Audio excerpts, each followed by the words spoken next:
أعوذ بالله من الشيطان الرجيم. بسم الله الرحمن الرحيم. كذبت قوم لوط المرسلين إذ قال لهم أخوهم لوط ألا تتقون إني لكم رسول أمين فاتقوا الله وأطيعون وما أسألكم عليه من أجر إن أجري إلا على رب العالمين أتأتون الذكران من العالمين وتذرون ما خلق لكم ربكم من أزواجكم بل أنتم قوم عادون. അസ്സലാമു അലൈക്കും വറഹ്മത്തുള്ളാഹി വബറകാതുഹു. ഖുർആൻ പദം 1252 ദിവസത്തിലേക്ക് എല്ലാവരെയും ഹാർദമായി സ്വാഗതം ചെയ്യുന്നു. പരിശുദ്ധ ഖുർആനിലെ 26-ാമത്തെ അധ്യായമായ സൂറത്ത് ശുആറയിലെ 160 മുതൽ 166 വരെയുള്ള ആയത്തുകളാണ് ഇന്ന് പഠന വിധേയമാക്കുന്നത്. ക്ലാസ് ആരംഭിക്കുന്നതിനായി ആദരണീയനായ ഡോക്ടർ എ വിലായത്തുള്ള സാഹിബിനെ ക്ഷണിക്കുന്നു. അസ്സലാമു അലൈക്കും വറഹ്മത്തുള്ളാഹി വബറകാതുഹു. أعوذ بالله من الشيطان الرجيم. بسم الله الرحمن الرحيم. كذبت قوم لوط المرسلين إذ قال لهم أخوهم لوط ألا تتقون إني لكم رسول أمين فاتقوا الله وأطيعون وما أسألكم عليه من أجر إن أجري إلا على رب العالمين أفتأتون الذكران من العالمين وتذرون ما خلق لكم ربكم من أزواجكم بل أنتم قوم عادون സദഖല്ലാഹുൽ അലിയ്യുൽ അദീം. സൂറത്ത് ശുആറയിലെ 160 മുതൽ 166 വരെയുള്ള ആയത്തുകളാണ് ഞാൻ നിങ്ങളെ കേൾപ്പിച്ചിട്ടുള്ളത്. മക്കയിലെ ജനങ്ങളെ അഭിസംബോധന ചെയ്യുന്നതിന്റെ ഭാഗമായി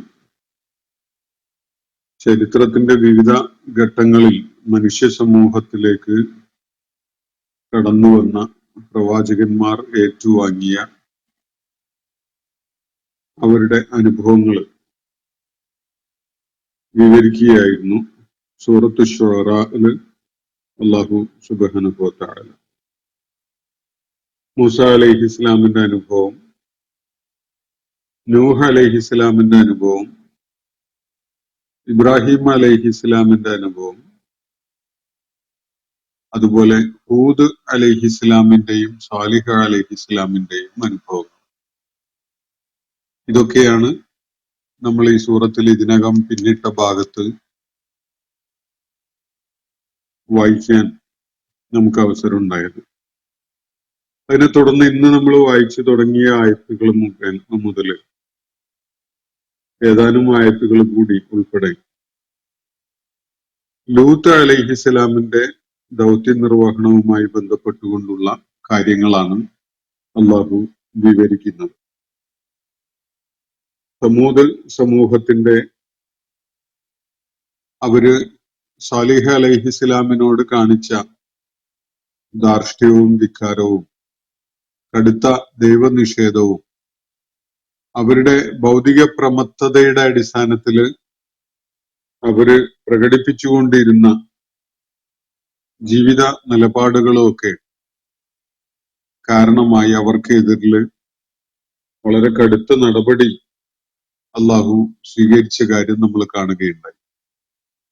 സാലിഹ് അലൈഹിസ്സലാമിനെ അള്ളാഹുവിന്റെ ദൂതനായിട്ട് അംഗീകരിക്കാൻ കൂട്ടാക്കാതെ അവര് ദൈവിക ദൃഷ്ടാന്തം പിൻബലമായിട്ട് കാണിക്കപ്പെടണം എന്ന് പറയുകയാണ് ഉണ്ടായത്. ആ ഘട്ടത്തില് ഒരു പാറക്കെട്ടിൽ നിന്നായി ഒരു ഒട്ടകം എണീറ്റ് വരികയും അത് അള്ളാഹുവിന്റെ ഒട്ടകമാണ്, നിങ്ങൾ ആവശ്യപ്പെട്ട വിധത്തിൽ നിങ്ങൾക്ക് നൽകപ്പെടുന്ന ദൃഷ്ടാന്തമാണ്, ആയത്താണ്, ആ ആയത്തിനോട്, ദൈവികമായ ആ ദൃഷ്ടാന്തത്തിനോട് ചില മര്യാദകൾ നിങ്ങൾ പാലിക്കേണ്ടതുണ്ട് എന്ന വിധത്തില് സമൂഹം നിർദ്ദേശിക്കപ്പെടുകയായിരുന്നു. ഒരു ദിവസം അവരുടെ ജലാശയങ്ങളില്, ജലസ്രോതസ്സുകളിൽ നിന്ന്, കിണറുകളിൽ നിന്നും അതുപോലെയുള്ള ജലസ്രോതസ്സുകളിൽ നിന്നും വെള്ളം കുടിക്കാൻ പൂർണ്ണമായിട്ട് ആ ഒട്ടകത്തിനാണ് അള്ളാഹു അവസരം നിശ്ചയിച്ചു കൊടുക്കുകയുണ്ടായത്. അടുത്ത ദിവസം വേറെ എല്ലാവർക്കുമായിട്ട് അത് പ്രയോജനപ്പെടുത്താം. പക്ഷെ ആ ഒരു ദിവസം ഒട്ടകത്തിനെ ശല്യം ചെയ്യുന്ന വിധത്തില് അവര് ജലസ്രോതസ്സുകളിൽ വന്ന് വെള്ളം ശേഖരിക്കുന്ന അവസ്ഥ ഉണ്ടാകാൻ പാടില്ല. അതുപോലെ ഈ ഒട്ടകത്തിനെ സ്വതന്ത്രമായി വിഹരിക്കാൻ വിടണം. അവരുടെ തോട്ടങ്ങളിലും അതുപോലെ വയലുകളിലൊക്കെ മേഞ്ഞു നടക്കാൻ ഈ ഒട്ടകത്തിന് അനുവാദം ഉണ്ടായിരിക്കണം. അതിനെ ദ്രോഹിക്കുന്ന വിധത്തിൽ ആരും ഒന്നും ചെയ്യാൻ പാടില്ല. ഇതാണ്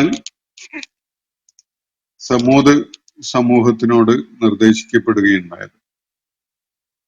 എന്നാൽ തുടക്കത്തിലൊക്കെ അത് അല്പസ്വല്പമൊക്കെ ഗൗനിച്ചുകൊണ്ട് അവര് നിന്ന് കാണണം.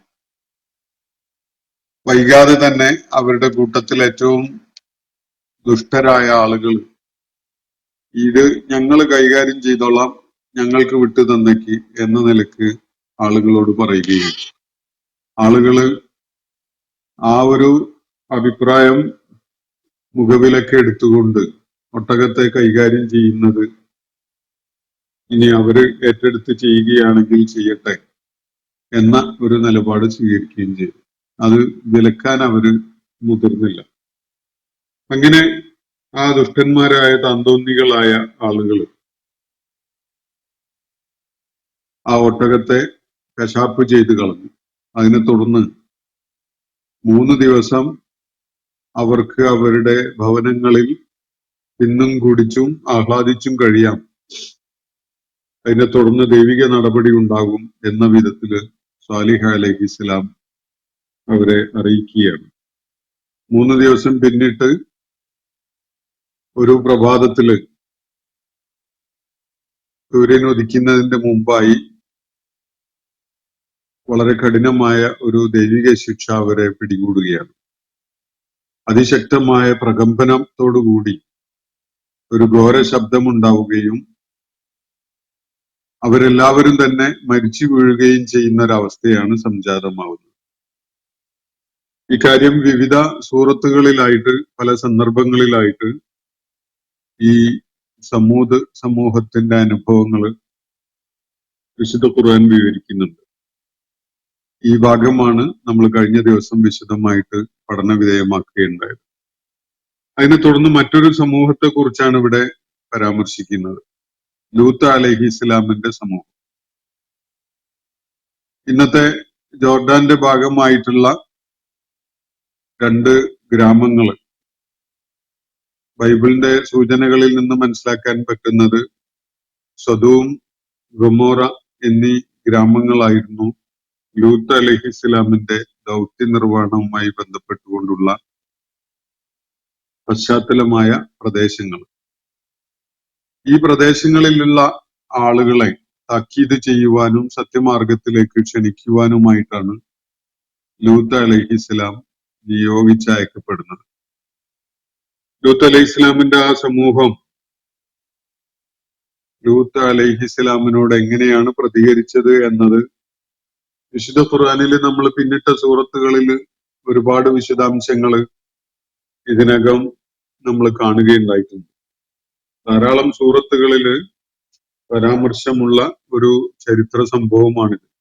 സൂറത്തുൽ അറാഫിലും സൂറ ഹൂദിലും സൂറത്തുൽ ഹിജ്ർ, അൽ അംബിയ, അന്നംല്, അതുപോലെ അൻകബൂത്ത്, സോഫാത്ത് തുടങ്ങിയ സൂറത്തുകളിൽ വിശദമായിട്ട് ഈ സംഭവങ്ങൾ വിവരിക്കുന്നുണ്ട്. അതിൽ ചില സൂറത്തുകൾ നമ്മൾ ഇതിനകം പഠന വിധേയമാക്കി കഴിഞ്ഞതാണ്. ചിലത് ഇനിയും പഠിക്കാൻ അവശേഷിക്കുന്ന സൂറത്തുകളാണ്. ഇവിടെ ഈ വിവരണം തുടങ്ങുന്നത് നമ്മൾ ഇന്ന് വായിച്ചു വെച്ച ആയത്തുകൾ നോക്കാം. കദ്ദബത്ത് ഖൗമു ലൂത്തിനിൽ മുർസലീൻ. ഇവിടെ എല്ലാ പ്രവാചകന്മാരെയും പരാമർശിച്ചുകൊണ്ട് പറഞ്ഞ കാര്യങ്ങൾക്ക് ഒരു കോമൺ പാറ്റേൺ ഉണ്ട്.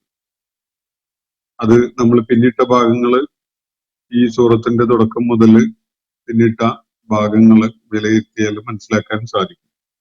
ആ ഒരു കോമൺ പാറ്റേണിൽ തന്നെയാണ് ഇവിടെയും വിവരണം നടക്കുന്നത്. കദ്ദബത്ത് ഖൗമു ലൂത്തിൻ, ലൂത്തിന്റെ ജനത നിഷേധിച്ചു കളഞ്ഞു, കളവാക്കി അൽ മുർസലീൻ, ദൂതന്മാരെ. ഇവിടെയും ദൂതന്മാരെ എന്ന ബഹുവചനമാണ് ഉപയോഗിച്ചിട്ടുള്ളത്. ലൂത്ത് സമൂഹത്തിന്റെ പ്രബോധകനായി അവരിലേക്ക് ദൈവിക പ്രവാചകനായിട്ട് വന്ന ഒരേ ഒരു പ്രവാചകനായിട്ട് നമുക്ക് മനസ്സിലാക്കാൻ പറ്റുന്നത് ലൂത്ത് അലൈഹി ഇസ്ലാമാണ്. പക്ഷെ ഇവിടെ ബഹുവചനാണ് ഉപയോഗിച്ചിരിക്കുന്നത്. അപ്പൊ അതിന്റെ വിശദീകരണം നമ്മൾ നേരത്തെ കാണുകയുണ്ടായി.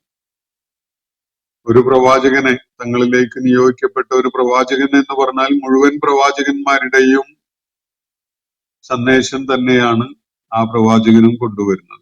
ഒരു പ്രവാചകനെ നിഷേധിക്കുന്ന ഒരു സമൂഹം മുഴുവൻ പ്രവാചകന്മാരെയും നിഷേധിച്ച വിധത്തിലാണ് ഉള്ളത്. ഒരു പ്രവാചകനെ അംഗീകരിക്കുന്ന ഒരാള് തത്വത്തിൽ എല്ലാ പ്രവാചകന്മാരെയും അംഗീകരിച്ച് ഉൾക്കൊണ്ട് വിശ്വസിച്ചുകൊണ്ട് മാത്രമാണ് ആ പ്രവാചകനെ പിൻപറ്റുന്നത്. ഏതെങ്കിലും ഒരു പ്രവാചകനെ കളവാക്കിക്കൊണ്ട് ഒരാൾക്ക് സത്യവിശ്വാസിയാവുക സാധ്യമല്ല. അപ്പൊ ഈ ഒരു ആംഗിളിൽ കാര്യങ്ങളെ വിലയിരുത്തുമ്പോൾ സംഗതി വ്യക്തമാകും. കദ്ദബത്ത് ഖൗമു ലൂത്തിനിൽ മുർസലീൻ, ലൂത്തിന്റെ ജനത ദൂതന്മാരെ, ദൈവിക ദൂതന്മാരെ നിഷേധിച്ചു കളഞ്ഞു, കളവാക്കി. ഇത് ഖാല ലഹും അഖൂഹും ലൂത്തുൻ അലാ തത്തഖൂൻ, അവരുടെ സഹോദരൻ, അവരിൽ തന്നെ പെട്ട ഒരാളായ ലൂത്ത് അവരോട് ഇങ്ങനെ ഉണർത്തിയ ആ സന്ദർഭത്തിലാണ് അവര് നിഷേധികളായി മാറിയത്. ലൂത്ത് അലൈഹിസ്സലാം ഇവിടെ പരാമർശിക്കപ്പെട്ട ബാക്കി എല്ലാ പ്രവാചകന്മാരും പറഞ്ഞതുപോലെ ലൂത്ത് അലൈഹിസ്സലാമിന്റെ ദൗത്യ നിർവഹണത്തെ അള്ളാഹു ഒരൊറ്റ വാക്കിൽ ഒതുക്കുകയാണ് ഇവിടെ. അലാ തത്തഖൂൻ, നിങ്ങൾ തഖ്വയുള്ളവരായിട്ട് ജീവിക്കാൻ ഒരുങ്ങുന്നില്ലേ എന്നതാണ് ലൂത്ത് അലൈഹിസ്സലാം ചോദിച്ച കാര്യം. അതിലെല്ലാം അടങ്ങിയിട്ടുണ്ട്.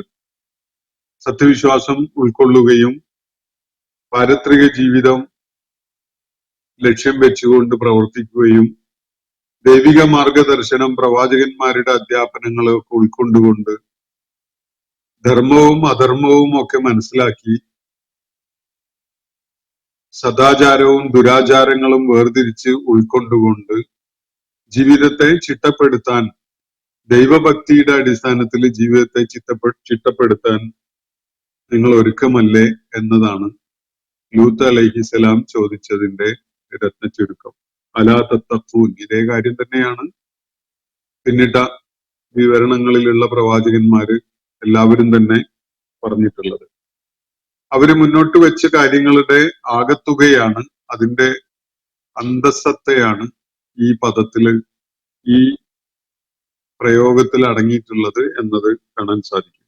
അലാ തത്തഖൂൻ ഇന്നീലക്കും റസൂലുൻ അമീൻ. നേരത്തെ സാലിഹ് അലൈഹിസ്സലാമിന്റെയും ഹൂദ് അലൈഹിസ്സലാമിന്റെ ഒക്കെ കാര്യത്തില് നമ്മൾ ഈ ഒരു പ്രയോഗം അവര് നടത്തുന്നത് കാണുകയുണ്ടായി. ഇന്നീലക്കും റസൂലുൻ അമീൻ, ഞാൻ നിങ്ങൾക്ക് വിശ്വാസയോഗ്യനായ പ്രവാചകനാണ്, ദൂതനാണ്. ഇതാണ് ലൂത്ത് അലൈഹിസ്സലാം പറയുന്നത്. എന്നെ നിങ്ങൾക്ക് ട്രസ്റ്റ് ചെയ്യാം, നിങ്ങൾക്ക് എന്നെ അറിയാം, ആ അടിസ്ഥാനത്തിൽ തന്നെ ഞാൻ അമീനാണ് എന്നത് നിങ്ങൾക്ക് ബോധ്യമുണ്ട്. ഇന്നീലക്കും റസൂലുൻ അമീൻ, ആശ്രയിക്കാൻ കൊള്ളാവുന്ന, ട്രസ്റ്റ് ചെയ്യാൻ പറ്റുന്ന, സത്യസന്ധനായ, വിശ്വസ്തനായ ദൂതനാണ്, ദൈവദൂതനാണ് ഞാൻ. അങ്ങനെയാണ് ഞാൻ നിങ്ങളിലേക്ക് നിയോഗിക്കപ്പെട്ടിരിക്കുന്നത്. ഫത്തഖുല്ലാഹ വ അത്തിയൂൻ, അതുകൊണ്ട് നിങ്ങൾ ചെയ്യേണ്ടത് ഇതാണ്, തഖ്വ കൈവരിക്കുക, നിങ്ങൾ അള്ളാഹുവിനോടുള്ള ഭയഭക്തിയോടുകൂടി ജീവിക്കുക, എന്നെ അനുസരിക്കുകയും ചെയ്യുക. എല്ലാ ദൂതന്മാരും പറഞ്ഞിട്ടുള്ള കാര്യം ഇത് തന്നെയാണ്. ഇതേ വാക്കുകളില് അവര് പറഞ്ഞു എന്നാവണം എന്നില്ല. അവര് പഠിപ്പിച്ച കാര്യങ്ങളുടെ ആകത്തുക ഈ സംഗതിയാണ്. ഇത്തഖുല്ലാഹ വ അതിയൂനി എന്നതാണ്. നിങ്ങൾ അള്ളാഹുവിനെ ഭയപ്പെട്ടുകൊണ്ട് അള്ളാഹുവിനോട് ഭക്തിയും ഭയപ്പാടും ഉള്ളവരായിക്കൊണ്ട് ജീവിക്കുകയും എന്നെ അനുസരിക്കുകയും ചെയ്യുക എന്നതാണ്. അള്ളാഹുവിനെ ഉൾക്കൊള്ളുന്ന ആളുകള് പ്രവാചകനെയാണ് മാതൃകയായി സ്വീകരിക്കേണ്ടത്. എല്ലാ കാര്യങ്ങളിലും നബി സല്ലല്ലാഹു അലൈഹി വസല്ലമയാണ് നമ്മൾ മാതൃകയായിട്ട് പിൻപറ്റുന്നത് എന്ന പോലെ ഓരോ സമൂഹത്തിലേക്കും നിയോഗിച്ചയക്കപ്പെട്ട ദൂതന്മാരെയാണ് ആ സമൂഹത്തിലെ ആളുകൾ അനുസരിക്കുകയും പിൻപറ്റുകയും ചെയ്യേണ്ടത്. അവർക്കുള്ള കർമ്മ മാതൃക ഉസ്വത്തുൻ ഹസനത്തുൻ, ഏറ്റവും ഉത്തമമായ മാതൃക അവരുടെ ഇടയിലേക്ക് നിയോഗിക്കപ്പെട്ടിട്ടുള്ള ദൂതനാണ്. അപ്പൊ ആ ദൂതനെ പിൻപറ്റിക്കൊണ്ട് ആ മാതൃക ഉൾക്കൊണ്ടുകൊണ്ട് എല്ലാ കാര്യത്തിലും ആ ദൂതനെ അനുസരിച്ചുകൊണ്ടാണ് അവർ കഴിയേണ്ടത്. എന്നിട്ട് എല്ലാ ദൂതന്മാരും അവരുടെ നയപ്രഖ്യാപനം നടത്തിയ പോലെ ഇവിടെ ലൂത്ത് അലൈഹിസ്സലാമും ഒരു നയപ്രഖ്യാപനം നടത്തുന്നുണ്ട്. വമാ അസ്അലുക്കും അലൈഹി മിൻ അജ്ർ, ഈ ദൗത്യം നിർവഹിക്കുന്നത് ഞാൻ എന്തെങ്കിലും ഭൗതിക നേട്ടത്തിന് വേണ്ടി നിങ്ങൾ പ്രതിഫലം തരും, നിങ്ങൾ ശമ്പളം തരും, നിങ്ങൾ പിരിവെടുത്ത് എനിക്ക് വേണ്ട ജീവിത മാർഗം ഉണ്ടാക്കി തരും എന്നൊന്നും വിചാരിച്ചിട്ടല്ല. ഞാൻ നിങ്ങളിൽ നിന്ന് യാതൊരു പ്രതിഫലവും ആഗ്രഹിക്കുന്നില്ല, ചോദിക്കുന്നില്ല.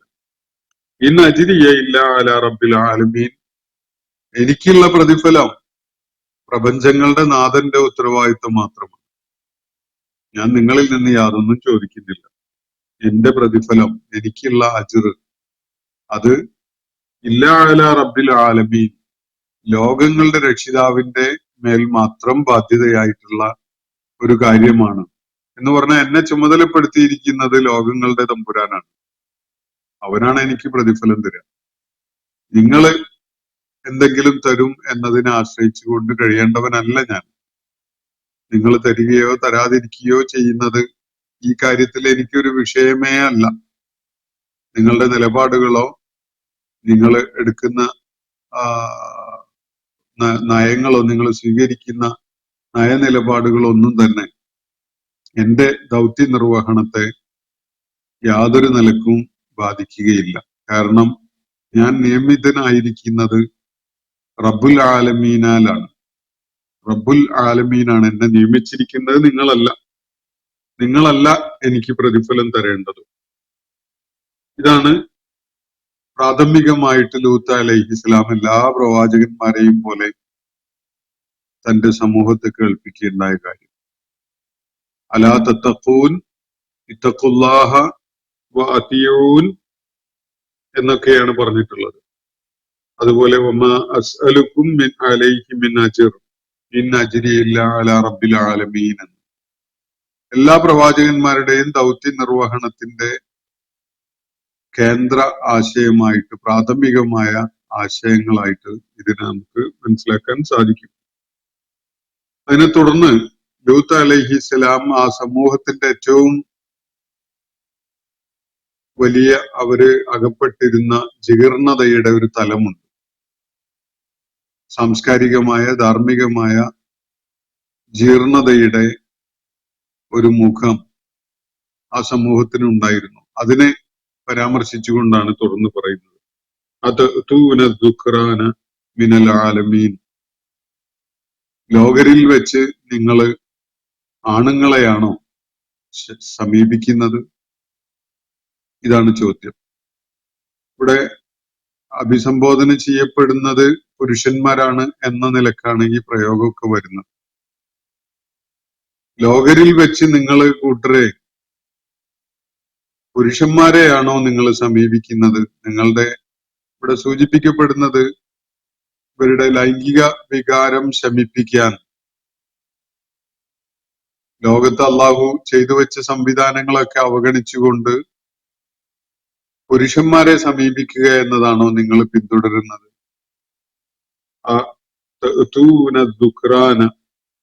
മിനൽ ആലമീൻ, ആണുങ്ങളെയാണോ നിങ്ങൾ നിങ്ങളുടെ ലൈംഗിക വികാരം ശമിപ്പിക്കാൻ വേണ്ടി സമീപിക്കുന്നത്? വതദറൂന മാ ഖലഖലക്കും റബ്ബുക്കും മിൻ അസ്വാജിക്കും. എന്നിട്ട് നിങ്ങൾ കൈവെടിയുകയാണോ നിങ്ങൾക്കായി നിങ്ങളുടെ റബ്ബ് സൃഷ്ടിച്ചു തന്നിട്ടുള്ള നിങ്ങളുടെ ഇണകളെ? അപ്പൊ ഇവിടെ അഭിസംബോധന ചെയ്യപ്പെടുന്ന ആണുങ്ങളെ തന്നെയാണ്. നിങ്ങൾക്കായിട്ട് നിങ്ങളുടെ റബ്ബ് നിങ്ങളുടെ ഇണചേരലിന് വേണ്ടി സൃഷ്ടിച്ചു തന്നിട്ടുള്ള നിങ്ങളുടെ ഇണകളുണ്ട്, സ്ത്രീകളുണ്ട്. അവരെ കൈവെടിഞ്ഞുകൊണ്ട് നിങ്ങൾ നിങ്ങളുടെ ലൈംഗിക വികാരം ശമിപ്പിക്കാൻ വേണ്ടി ആണുങ്ങളെയാണോ സമീപിക്കുന്നത്? ബൽ അൻതും ഖൗമുൻ ആദൂൻ, നിങ്ങൾ വല്ലാതെ വഴിവിട്ട ഒരു സമൂഹം തന്നെയാണ് എന്നാണ് ഇവിടെ പറയുന്നത്. വല്ലാതെ അതിര് കടന്ന, അതിരും പരിധിയും ഒക്കെ വിട്ടുകടന്ന ഒരു സമൂഹമാണ് നിങ്ങൾ എന്നാണ് ലൂത്ത് അലൈഹിസ്സലാം ഇവിടെ സൂചിപ്പിക്കുന്നത്. ബൽ അൻതും ഖൗമുൻ ആദൂൻ, അതിർവരമ്പുകളെ ധിക്കരിക്കുന്ന, അതിർവരമ്പുകളെയും നിയന്ത്രണ രേഖകളെയും ഒക്കെ മാനിക്കാതെ അവയെ ഭേദിച്ച് കടന്നു പോകുന്ന ആളുകൾ. ദൈവികമായ നിയമനിർദ്ദേശങ്ങളെ കാറ്റിൽ പറത്തിക്കൊണ്ട് ദൈവികമായ ധാർമ്മിക വ്യവസ്ഥയെ വെല്ലുവിളിച്ചുകൊണ്ട് ജീവിക്കുന്ന ആളുകളാണ് നിങ്ങൾ. ഈ ഒരു കാര്യം യഥാർത്ഥത്തില് പലയിടങ്ങളിലായിട്ട് ലൂത്ത് അലൈഹിസ്സലാമിന്റെ സമൂഹത്തെ പരാമർശിച്ചുകൊണ്ട് വിശുദ്ധ ഖുർആൻ പറയുന്നുണ്ട്. ഒരിടത്ത് പറയുന്നത് നിങ്ങൾക്ക് മുമ്പ് ഒരിക്കലും ഒരു സമൂഹവും ചെയ്തിട്ടില്ലാത്ത ഒരു അധർമ്മമാണ് നിങ്ങൾ ചെയ്തുകൊണ്ടിരിക്കുന്നത് എന്നാണ്. മാത്രവുമല്ല അത് പ്രകൃതി വിരുദ്ധമാണ്. അതുപോലെ മനുഷ്യരുടെ കൂട്ടത്തില് അത്യപൂർവമായ ഇങ്ങനെ ചില സമൂഹങ്ങളാണ് ഈ വൃത്തികേടുകളിലേക്ക് നീങ്ങിയിട്ടുണ്ടായിരുന്നത് ആ ഘട്ടത്തിൽ. ഇന്ന് ലോകത്ത് മനുഷ്യ സമൂഹത്തിൽ പലയിടങ്ങളിലും സമാനമായ വിധത്തിലുള്ള ലൈംഗികമായ വേലിചാട്ടങ്ങൾ നമുക്ക് എളുപ്പത്തിൽ മനസ്സിലാക്കാൻ സാധിക്കും. ഈ ഒരു രീതി സ്വവർഗരതി എന്ന പേരിൽ അറിയപ്പെടുന്ന ഈ ഒരു ലൈംഗികാഭാസം,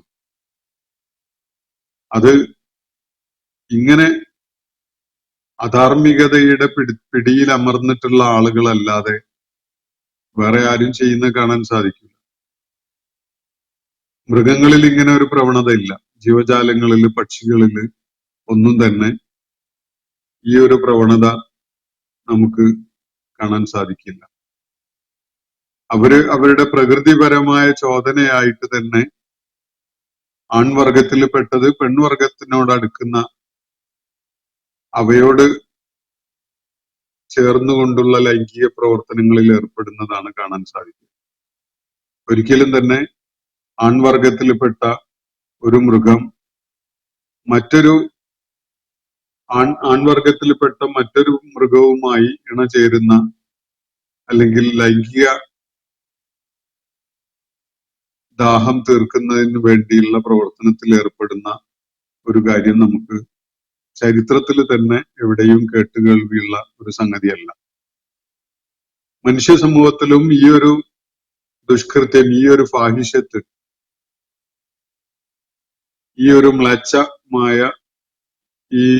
മ്ലേച്ഛ വൃത്തി ലൂത്ത് അലൈഹിസ്സലാമിന്റെ സമൂഹത്തിന്റെ മുമ്പ് ഒരിടത്തും ഉണ്ടായിട്ടില്ല എന്നാണ് ഖുർആൻ നൽകുന്ന സൂചന. മാ സബഖക്കും ബിഹി മിൻ അഹദിൻ എന്ന് നിങ്ങൾക്ക് മുമ്പ് ഒരു കൂട്ടരും ഒരാളും ഏർപ്പെട്ടിട്ടില്ലാത്ത ഒരു ദുർവൃത്തിയാണ് എന്ന നിലക്ക് ഖുർആൻ അതിനെ പരാമർശിക്കുന്നത് കാണാൻ സാധിക്കും. അപ്പൊ ഇവിടെ അടിസ്ഥാനപരമായി ലൂത്ത് അലൈഹിസ്സലാം നിർവഹിക്കുന്നത് മറ്റെല്ലാ പ്രവാചകന്മാരും നിർവഹിച്ച വിധത്തിലുള്ള ദൗത്യം തന്നെയാണ്. പ്രാഥമികമായി അള്ളാഹുവിന്റെ ഏകത്വത്തെ,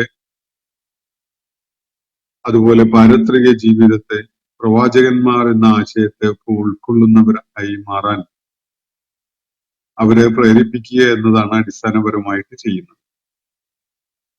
അള്ളാഹുവിനെ അംഗീകരിക്കുന്ന ഒരു സമൂഹത്തോടാണ് ഒരു ധർമ്മവ്യവസ്ഥയെ കുറിച്ച് പറയാൻ സാധിക്കുക. ഒരു ധർമ്മവ്യവസ്ഥ, ഒരു ധാർമ്മിക സദാചാര വ്യവസ്ഥ പാലിക്കപ്പെടേണ്ടതുണ്ട്, ദൈവികമായി അങ്ങനെ പഠിപ്പിക്കപ്പെട്ടിട്ടുണ്ട് എന്ന് ആളുകളോട് പറയണമെങ്കിൽ ആദ്യമായിട്ട് അവർ അള്ളാഹുവിനെ ഉൾക്കൊള്ളുന്നവരായിട്ട്, പ്രപഞ്ച സ്രഷ്ടാവിനെ ഉൾക്കൊള്ളുന്നവരായിട്ട് മാറണം. എല്ലാ ധാർമ്മികമായ അധ്യാപനങ്ങളും ഇസ്ലാം പഠിപ്പിക്കുന്നത് ഈ 3 അടിസ്ഥാനങ്ങളെ ആശ്രയിച്ചുകൊണ്ടാണ്. ഏകനായ അള്ളാഹുവിലുള്ള വിശ്വാസം, അള്ളാഹുവിനെ മനുഷ്യ സമൂഹത്തിന് പരിചയപ്പെടുത്തുന്ന പ്രവാചകന്മാരിലുള്ള വിശ്വാസം, അതുപോലെ മരണശേഷം എല്ലാറ്റിനും കണക്ക് ബോധിപ്പിക്കേണ്ടി വരുന്ന ഒരു പാരത്രിക ജീവിതമുണ്ട് എന്ന അടിസ്ഥാനപരമായ വിശ്വാസം. ഈ കാര്യങ്ങളെ അടിസ്ഥാനപ്പെടുത്തിക്കൊണ്ടാണ് ഇസ്ലാമിന്റെ എല്ലാ നിർദ്ദേശങ്ങളും വരുന്നത്.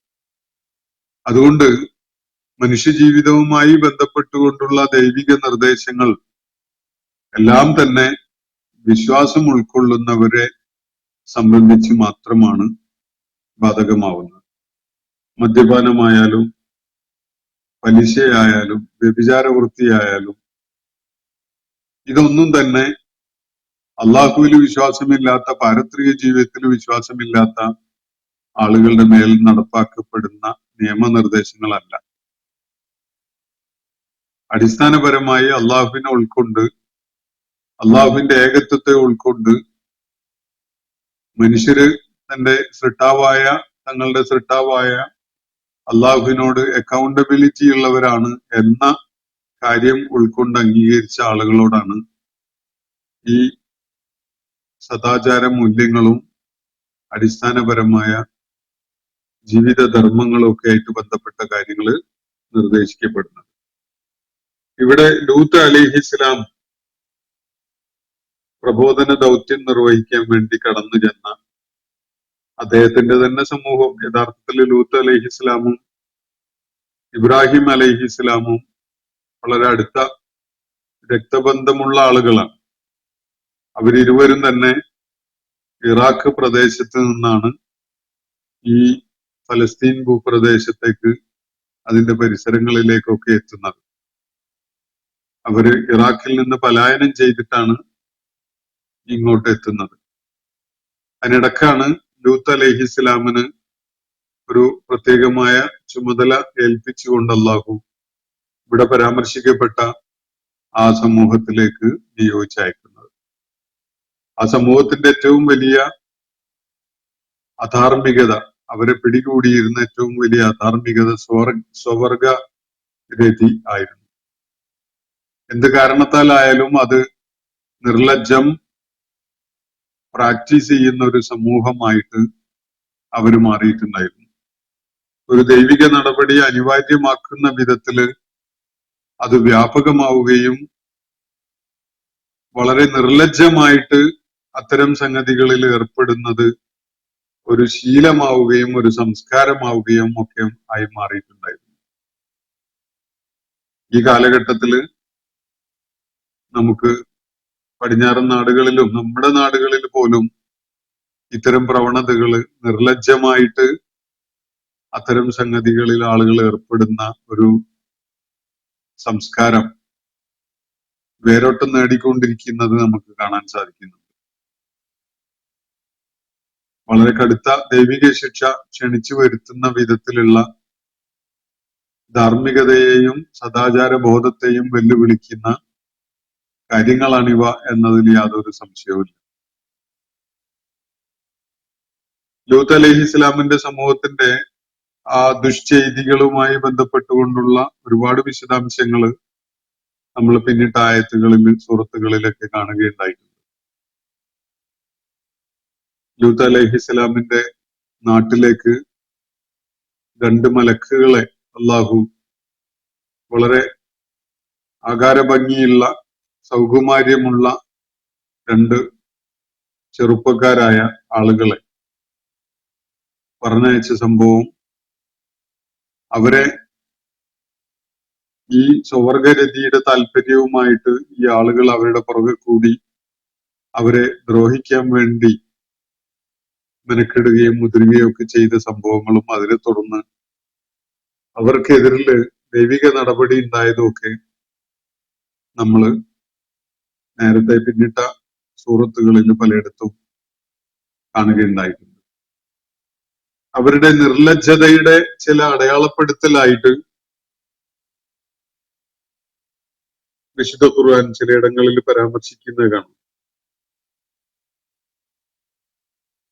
ഇന്നക്കും ലതൂന റിജാല, നിങ്ങൾ ആണുങ്ങളെയാണോ സമീപിക്കുന്നത്? വതഖ്തഊന സബീല, നിങ്ങൾ വഴി മുടക്കി കളയുകയുമാണ്. വതഅതൂന ഫീ നാദീകുമുൽ മുൻകർ, നിങ്ങളുടെ ഒത്തുചേരൽ കേന്ദ്രങ്ങളിൽ നിങ്ങൾ ഈ നിർലജ്ജമായ ഈ നീചകൃത്യം ചെയ്തുകൊണ്ടിരിക്കുന്നു എന്ന വിധത്തിൽ ഖുർആൻ പരാമർശിക്കുന്ന കാണാം. നാദി എന്ന് പറഞ്ഞാൽ ആളുകൾ ഒത്തുചേരുന്ന ക്ലബ്ബ് പോലെയുള്ള സ്ഥലങ്ങളാണ്. ആളുകള് സന്ധ്യാവേളകളിലൊക്കെ സോഷ്യലൈസ് ചെയ്യാൻ വേണ്ടി ഒത്തുചേരുന്ന ഇടങ്ങളിൽ ഇത്തരം നീചകൃത്യങ്ങളിൽ അവർ ഏർപ്പെട്ടുകൊണ്ടിരുന്നു എന്നതാണ് ഇവിടെ സൂചിപ്പിക്കപ്പെടുന്ന ഒരു കാര്യം. അതേപോലെ തന്നെ അവര് പ്രകൃതിപരമായി അള്ളാഹു ആണിന് പെണ്ണ് എന്ന നിലക്ക് വെച്ചിട്ടുള്ള ഇണചേരാനുള്ള സംവിധാനം അതിനെ തകർത്തു കളയുന്ന ആ ഒരു സാമൂഹ്യ കുടുംബ വ്യവസ്ഥയെ തകർത്തെറിയുന്ന ഒരു നിലപാടാണ് അവർ സ്വീകരിക്കുകയുണ്ടായത്. അതിന്റെ അതിഭീകരമായ പരീക്ഷണങ്ങളാണ് ഇന്ന് നമ്മുടെ കാലഘട്ടത്തിൽ പലരും നടത്തിക്കൊണ്ടിരിക്കുന്നത് കാണാൻ സാധിക്കും. സ്ത്രീകളും വിവാഹിതരായിക്കൊണ്ട് കഴിയുന്ന അല്ലെങ്കിൽ പാർട്ട്നേഴ്സായിട്ട് ജീവിക്കാൻ ഒരുമ്പെടുന്ന, ആണും പെണ്ണും തന്നെ വിവാഹിതരാവാതെ ലിവ് ടുഗെദർ കപ്പിളായിട്ട് ജീവിച്ചു തുടങ്ങുന്ന അങ്ങനെയൊക്കെയുള്ള ഒരു സംസ്കാരം വല്ലാത്ത വേരോട്ടം നേടിക്കൊണ്ടിരിക്കുന്ന ഒരു കാലഘട്ടത്തിലാണ് നമ്മൾ ജീവിക്കുന്നത്. ഇവിടെ തഖ്തഊന സബീൽ എന്ന് പറയുന്നത് അവരുടെ വ്യാപാര മാർഗങ്ങളില് അവരുടെ ചരക്കുകളൊക്കെ കൊണ്ടുപോകുന്ന വഴികളിൽ അവര് പല വിധത്തിലുള്ള തടസ്സം സൃഷ്ടിച്ചുകൊണ്ട് സാമ്പത്തികമായ ചൂഷണത്തിന് മറ്റുള്ളവരെ വിധേയമാക്കിക്കൊണ്ടിരുന്നു എന്ന ഒരർത്ഥം പോലെ തന്നെ മനുഷ്യ സമൂഹത്തിന്റെ പ്രജനനത്തിന്, അവരുടെ വംശവർദ്ധനവിനുള്ള ദൈവിക സംവിധാനത്തെ മുറിച്ചു കളയുന്ന ഒരു കാര്യം കൂടി സൂചിപ്പിക്കപ്പെടുന്നുണ്ട്. ആണിലാണ് ലൈംഗിക സംതൃപ്തിക്ക് വേണ്ടി ഉള്ള ബന്ധമുണ്ടാക്കുന്നത് എങ്കിൽ അവിടെ വംശവർദ്ധനവിന് അവസരം ഉണ്ടാവില്ല. മനുഷ്യന്റെ വംശവർദ്ധനവിനായിട്ട് അള്ളാഹു വെച്ചിരിക്കുന്ന സംവിധാനമാണ് പെണ്ണിനെ സമീപിക്കുക എന്നതാണ്. അത് വേണ്ട എന്ന് വെച്ചുകൊണ്ടാണ് ആണിൽ തന്നെ ലൈംഗിക പൂരണം കണ്ടെത്തുന്ന ഒരു സംസ്കാരം വളർന്നു വന്നാൽ മനുഷ്യർക്കിടയിൽ അവരുടെ വംശവർദ്ധനയ്ക്കുള്ള വേണ്ടിവരുന്ന വിധത്തിലുള്ള ബന്ധങ്ങൾ തന്നെ ഇല്ലാണ്ടാവും. ഒരുപാട് ദുരന്തങ്ങള് അതിന്റെ ഫലമായിട്ട് സമൂഹത്തിലും കുടുംബത്തിലും ഒക്കെ ഉണ്ടാവും. കുടുംബം എന്ന ആശയം തന്നെ പൂർണ്ണമായിട്ട് തകർക്കപ്പെടും. ഒരിക്കലും തന്നെ ഒരു സമൂഹത്തിന് ആ നിലക്ക് നിലനിൽക്കാൻ കഴിയില്ല. കുടുംബം എന്നൊരാശയം തകർക്കപ്പെട്ടു കഴിഞ്ഞാൽ പിന്നെ ഒരു സമൂഹം നിലനിൽക്കൂല. അത് പൊട്ടിപ്പൊളിഞ്ഞ് തകർന്ന് നാമാവശേഷമായി പോകും. അങ്ങനെയൊക്കെയുള്ള ഒരു അവസ്ഥ തീർച്ചയായിട്ടും വരും. അതിനെ കുറിച്ചൊന്ന് ആലോചിച്ചാൽ മതി. മനുഷ്യരെ കർമ്മ ഉത്സുകരാക്കുന്നതും ഉത്തരവാദിത്വ ബോധമുള്ളവരാക്കുന്നതും സമൂഹത്തിന്റെ അല്ലെങ്കിൽ ഒരു വംശത്തിന്റെ വർധനവുണ്ടാവുന്നതും ഒക്കെ ദൈവികമായി നിശ്ചയിക്കപ്പെട്ടിട്ടുള്ള കുടുംബം എന്ന സംവിധാനത്തിലൂടെയാണ്. അതിന് വിവാഹം എന്ന ഒരു പ്രക്രിയ അള്ളാഹു വെച്ചിട്ടുണ്ട്. അതാണ് മനുഷ്യരെ പരസ്പരം ഉത്തരവാദിത്വ ബോധമുള്ളവരാക്കി മാറ്റുന്നത്. ലിവ് ടുഗെദർ കപ്പിൾ എന്ന സംവിധാനത്തിലൊന്നും പരസ്പരമുള്ള ഉത്തരവാദിത്വം എന്നൊരു സംഗതി ഇല്ല. അതില് കുടുംബം എന്നൊരു ആശയമില്ല. അതുപോലെ ഒരു നൈരന്തര്യം എന്ന ഒരു കാര്യമില്ല. അത് അതിഭീകരമായ മാനസിക സംഘർഷങ്ങൾക്ക് മാത്രമല്ല സമൂഹത്തിന്റെ തകർച്ച തന്നെ ഉണ്ടാകാൻ അത് കാരണം. ദീർഘമായ ഒരു കാലമൊന്നും ഒരു സമൂഹം ആ വിധത്തിൽ നിലനിൽക്കൂല, തകർന്നടിഞ്ഞു പോകും. അപ്പൊ അള്ളാഹു വെച്ചിട്ടുള്ള സംവിധാനം പുരുഷന് ലൈംഗിക ചോദന പൂർത്തീകരിക്കാനുള്ള സംവിധാനങ്ങൾ അള്ളാഹു സ്ത്രീയിലാണ് വെച്ചിട്ടുള്ളത്. സ്ത്രീക്ക് അതിൽ ആസ്വാദനമുണ്ട്. സ്ത്രീക്ക് പുരുഷനുമായുള്ള ബന്ധം ഒരു ശാരീരികമായ ആവശ്യം കൂടിയാണ്. അതിന് ആണും പെണ്ണും തമ്മിലുള്ള ബന്ധം ഉണ്ടാകുന്നതിന് അള്ളാഹു ഒരു സംവിധാനം വെച്ചിട്ടുണ്ട്. ചിലരെ ചില ഉത്തരവാദിത്തങ്ങൾ ചുമതലപ്പെടുത്തിക്കൊണ്ടാണ് ആ പ്രതിഭാസം പ്രവർത്തനക്ഷമമാവുന്നത്. അതിനു വേണ്ട ഒരു സംവിധാനം അള്ളാഹു വെച്ചിട്ടുണ്ട്. എന്നാൽ ലൂത്ത് അലൈഹി ഇസ്ലാമിന്റെ ആ സമൂഹം അവരുടെ മ്ലേച്ഛവൃത്തികളിൽ നിർലജ്ജമായിട്ട് മുന്നേറുകയായിരുന്നു. അവരോട് ആശയ സംവാദം നടത്താൻ വേണ്ടി രംഗത്ത് വന്ന ദൈവിക പ്രവാചകൻ ലൂത്ത് അലൈഹി ഇസ്ലാം ഒന്നാമതായിട്ട് അവരെ ബോധ്യപ്പെടുത്തുന്ന ഒരു കാര്യം അള്ളാഹുവിനെ ഭയപ്പെടുന്നവരായി, അള്ളാഹുവിനോട് ഭയഭക്തിയുള്ളവരായി മാറാൻ അവരെ പ്രേരിപ്പിക്കുന്ന ഒരു കാര്യമാണ്. രണ്ടാമതായിട്ട് പ്രവാചകൻ എന്ന നിലക്ക്, ദൈവിക ദൂതൻ എന്നുള്ള നിലക്ക് തന്നെ അനുസരിക്കണം എന്ന് ആവശ്യപ്പെട്ടുകൊണ്ടുള്ളതാണ്.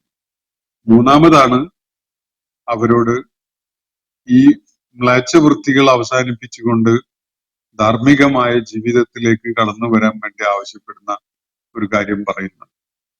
അപ്പൊ അള്ളാഹുവിലും പ്രവാചകനിലും ഉള്ള, അതേപോലെ പാരത്രിക ജീവിതത്തിലുമുള്ള വിശ്വാസത്തെ അടിസ്ഥാനപ്പെടുത്തിക്കൊണ്ട് മാത്രമാണ് ധാർമ്മിക ജീവിതത്തെ ഉൾക്കൊള്ളാൻ വേണ്ടി അവരോട് ലൂത്ത് അലൈഹിസ്സലാം ഉത്ബോധിപ്പിക്കുന്നത് എന്നത് നമുക്ക് മനസ്സിലാക്കാൻ സാധിക്കും. ഇസ്ലാം പ്രവാചകന്മാരുടെ ദൗത്യ നിർവഹണത്തിന് വെച്ചിട്ടുള്ള ഒരു ക്രമവും വ്യവസ്ഥയും ഒക്കെയാണ് ഇത് എന്നുകൂടി നമുക്ക് മനസ്സിലാക്കാൻ സാധിക്കും. ഇന്നത്തെ സെഷൻ ഞാനിവിടെ അവസാനിപ്പിക്കുകയാണ്. ലൂത്ത് അലൈഹി ഇസ്ലാമിന്റെ സമൂഹവുമായി ബന്ധപ്പെട്ടുകൊണ്ടുള്ള വിവരണം ഇവിടെ അവസാനിച്ചിട്ടില്ല. അതിന്റെ തുടർഭാഗം തുടർന്നുള്ള ആയത്തുകളിൽ കാണാൻ സാധിക്കും. ഇൻഷാ അല്ലാഹ് തുടർന്നുള്ള ദിവസങ്ങളിൽ അതിന്റെ കൂടുതൽ വിശദാംശങ്ങൾ മനസ്സിലാക്കാൻ വേണ്ടി നമുക്ക് ശ്രമിക്കാം എന്ന് സൂചിപ്പിക്കുകയാണ്. വാഖിർ ദഅ്വാനാ അനിൽ ഹംദുലില്ലാഹി റബ്ബിൽ ആലമീൻ. അസ്സലാമു അലൈക്കും വറഹ്മത്തുള്ളാഹി വബറകാതുഹു. ഇന്നത്തെ ഖുർആൻ പദം ഇവിടെ സമാപിക്കുന്നു. ഖുർആൻ പഠനത്തിൽ പങ്കെടുത്ത എല്ലാവർക്കും അല്ലാഹു അർഹമായ പ്രതിഫലം നൽകി അനുഗ്രഹിക്കട്ടെ. വആഖിർ ദഅ്വാനാ അനിൽ ഹംദുലില്ലാഹി റബ്ബിൽ ആലമീൻ. അസ്സലാമു അലൈക്കും വറഹ്മത്തുള്ളാഹി വബറകാതുഹു.